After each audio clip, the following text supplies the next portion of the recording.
이슈 분석 시간입니다. 정부는 오늘 국무회의를 열고 최저임금법 시행령 개정안을 처리할 예정입니다.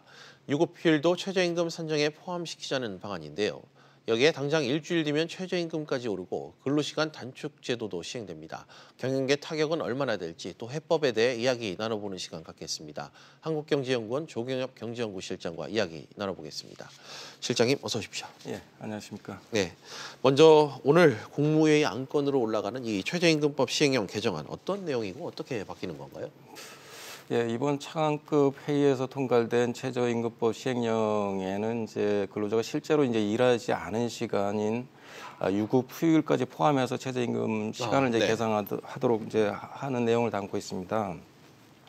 지금까지는 이제 하루 8시간, 주 5일을 일했다면 이제 주휴 시간 하루를 이제 더해서 최저임금을 계산을 했는데요.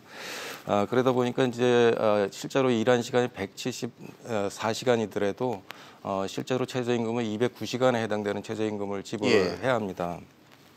이번 개정안에는 이제 단체 협약에 의해서 유급 휴일로 이제 처리됐던 것도 포함하도록 이제 해야 하니까 실제로 이제 243시간에 대한 해당하는 이제 최저임금을 지불을 해야 합니다. 이렇게 되면 주휴수당만이 이제 16% 가량 더 오르는 거니까 지난 2년간 이제 최저임금 인상폭인 29%까지 합치면 임금이 한 45 내지 한 50% 이제 인상하는 효과가 이제 발생을 하게 되는데요. 네.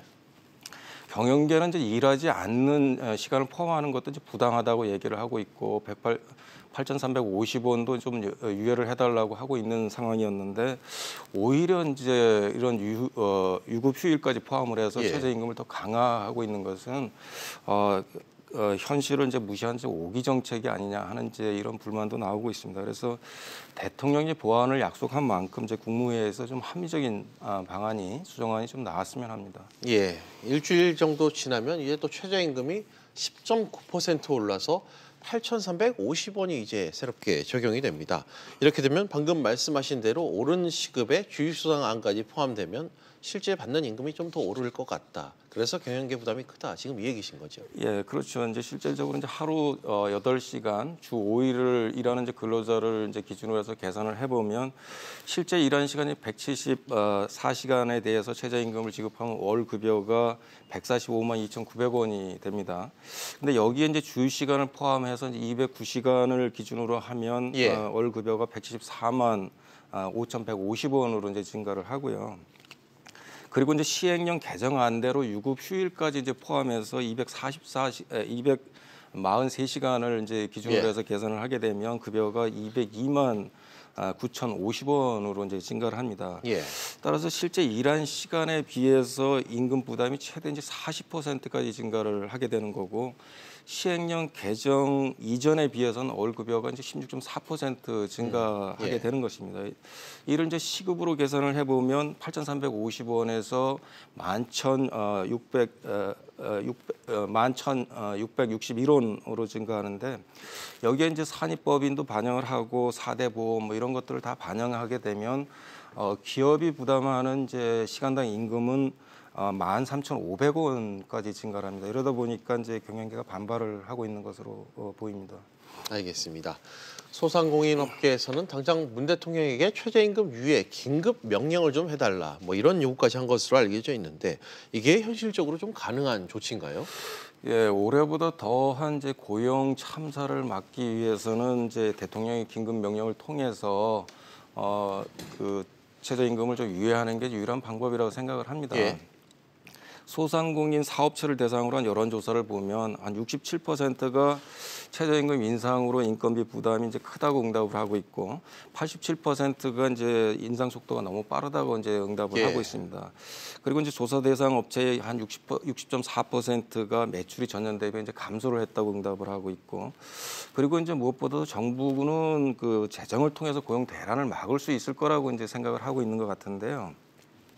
이번 조사를 보면 10곳 중에서 9곳은 일자리 안정자금을 신청조차 하지 않은 것으로 나타나고 있습니다. 그러니까 일자리 안정자금이 아무런 역할도 하지 않고 도움도 되지 않는 거로 이제 나타나고 있는 거거든요. 그래서 대통령이 이제 직접 나서서 이제 긴급 명령을 통해서 최저임금을 좀 유예해달라는 소상공인들의 이제 요구를 좀 수용할 필요가 있지 않나 하는 생각이 듭니다. 예. 문 대통령이 불과 저번 주 고용부 업무보고에서 최저임금 인상을 좀 보완해 보겠다. 이런 의지까지 좀 밝혔는데 결과적으로 시행령을 통해서 이런 조치가 내려진다면 아무래도 좀 충격이 클 것 같은데 아무래도 오늘 국무회의에서 좀 이런 내용이 좀 검토는 되겠죠. 예, 이런 이제 내용들이 이제 검토가 돼야 되고요. 그다음에 이제 무엇보다 문제는 속도 조절을 하겠다. 그리고 이제 경청을 하겠다는 며칠 전에 대통령 말씀조차도 이렇게 네. 허언이 될 정도로 이 청와대와 그다음에 이제 정부 집권 여당 간의 이제 정책 갈등이나 이런 정책 혼선이 예. 상당히 심각한 수준을 넘었다는 게 이제 문제라고 생각을 합니다. 그래서 그 이번 이제 국무회의에서 대통령이 말씀하셨던 그런 정책들이 네. 이번에 좀 반영되는 계기가 됐으면 좋겠습니다. 알겠습니다. 최저임금 시행령 개정안과 더불어 또 중요한 이슈 중에 하나가 바로 이 주 52시간제 확대 도입. 이 부분 역시 부담이 상당한 것으로 지금 알려져 있죠. 정부는 근로시간 단축 관련 계도기간 연장을 지금 검토를 하고 있는데 기업들의 준수 여부부터 파악하겠다는 거는 좀 소극적이지 않나 이런 생각도 드는데 한편으로 어떻습니까? 예, 맞습니다. 그 최저임금도 그렇고 근로시간 단축이 이대로 시행이 된다면 그 고용주들이 이제 무더기로 이제 범법자가 될 수밖에 없는데요. 네. 경사노위에서 이제 논의가 지연되면서 그 탄력적 근로시간제가 법에 대한 이제 법 개정이 연기되지 않았습니까? 예. 그렇다면 법 개정이 개정이 될 때까지는 계도 기간을 좀 연장을 해줘야 되는데 말씀하신 대로 고용노동부는 이제 모니터링 준수 여부부터.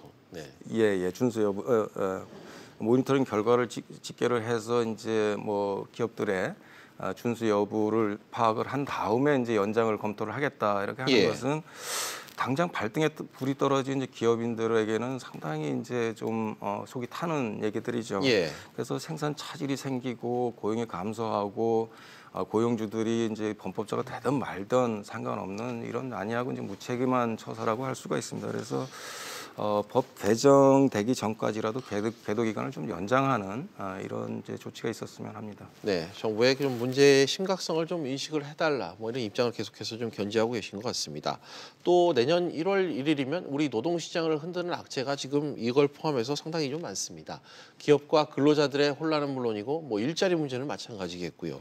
실제 충격이 이번 개정안이 이게 좀 업계의 목소리가 반영되지 않고 시행된다면 혼란이 아무래도 상당히 크겠죠. 예, 물론입니다. 오늘 이제 국무회의에서 아무런 조치 없이 이제 3대 악재들이 이제 예. 들이닥친다면 기업인이 무더기로 범법자가 되는 것은 물론 이제 올해보다 더 심한 고용 참사와 분배 참사가 이제 발생할 수밖에 없을 예. 거로 보입니다. 그래서 한국경제연구원에서 한국경제연구원의 시뮬레이션 모형을 통해서 한번 최저임금 인상하고 이런 시행령이 이제 시행이 됐을 때 고용과 소득 분배에 어떤 영향을 미치는지 한번 분석을 해봤는데요. 209시간을 이제 기준으로 해서 최저임금이 지급된다고 하면 고용은 약 한 10만 명 정도 감소하는 것으로 나타납니다. 그리고 시행령대로 이제 유급 휴일까지 포함해서 예. 이제 최저임금을 지급을 하게 되면 고용이 한 28만 명까지 감소하는 것으로 추정이 됩니다. 단체 협약으로 이제 유급 휴일을 주는 기업이 전체 한 50%라고 하더라도 예. 고용이 한 20만 명 내외가 이제 감소할 것으로 보이고 있고요. 그래서 그리고 이제 또 소득 3분위까지 하위 3분위까지 소득은 감소하고 4, 5분위는 증가하면서 소득 격차는 더 확대되는 걸로 나타나고 있습니다. 그리고 여기에 이제 근로시간 단축까지 이제 시행이 된다면 정말 심각한 문제가 발생할 거로 보입니다. 네, 뭐 최저임금 인상에 따른 고용과 이 소득 분배 영향과 관련한 좀 시뮬레이션 결과를 설명해 주신 것 같습니다. 기업 입장에서는 이렇게 되면 뒤통수를 좀 맞을 수밖에 없을 것 같습니다. 정부 정책에 대한 이렇게 되면 좀 신뢰 문제도 좀 있을 것 같고요. 기업들이 좀 투자나 고용을 아무래도 이런 상황이라면 늘리기 어렵겠죠. 네, 당연합니다.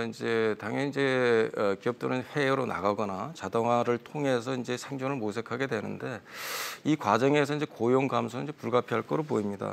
지금도 생산성을 고려를 하면 우리나라 제조업 임금 수준이 OECD에서 최고 수준에 지금 현재 있습니다. 여기에 이제 최저임금과 근로시간 단축으로 임금 비용이 이제 급격히 상승을 예. 하고 있고 더욱이 이제 정부 정책에 대한 신뢰마저 이제 붕괴되고 있기 때문에 국내에서 투자하는 건 자살행위다고 생각하는 기업들이 이제 늘어나고 있고 해외로 그러다 보니까 진출하는 기업들이 상당히 늘어나고 있습니다.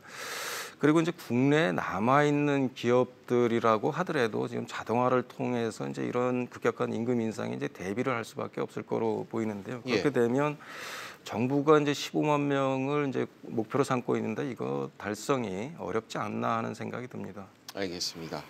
마지막으로 앞서 정부가 경제정책 그 궤도를 수정한 것처럼 이 노동정책도 불가피할 것 같다. 뭐 이런 관측이 조심스럽게 제기되고 있는데 마지막으로 이 부분과 관련해 한 말씀 좀 부탁드리겠습니다. 예, 일자리 정부를 내세우며 출범한 정부에서 일자리 창출 성적이 가장 지금 저조하게 나타나고 예. 있고, 그리고 소득 격차도 어느 정부 때보다도 더 확대되고 있지 않습니까? 그리고 최저임금 인상과 근로시간 단축으로 인해서 이제 이런 여파로 노동수요가 감소하면서 우리나라 허리라고 할 수 있는 30, 40대의 이제 취업자 수 감소가 예. 연이어서 이제 나타나고 있고, 실업자가 이제 100만 명에 육박할 정도로 이게 19년 만에 이제 최고치를 기록하고 있지 않습니까? 이러다 보니까 누구를 위한 최저임금 인상이냐 아니면 근로시간 단축이냐 하는 이제 불만이 나오는 겁니다. 예. 그래서 정부가 노조를 설득하고 강하게 밀어붙여야 될 정책들은 오히려 노조 반발에 쉽게 물러서고, 그 수정 보완해야 될 정책은 또 고집스럽게 이렇게 밀고 나가고 있기 때문에 현 정부가 말하는 사람 중심 사회에서 그 사람은 노조뿐이 아니냐 하는 이런 불만까지 터지고 있는 거 아닙니까? 그래서 노조가 이제 더 이상 우리 사회에서 약자가 아니기 때문에 최저임금과 근로시간 단축에 직접적으로 영향을 받는 그런 당사자들의 목소리에 귀를 기울이고 제도 개선을 해 나가야 된다고 생각합니다. 알겠습니다. 지금까지 한국경제연구원 조경엽 경제연구실장과 함께했습니다. 실장님 오늘 말씀 고맙습니다. 예, 감사합니다.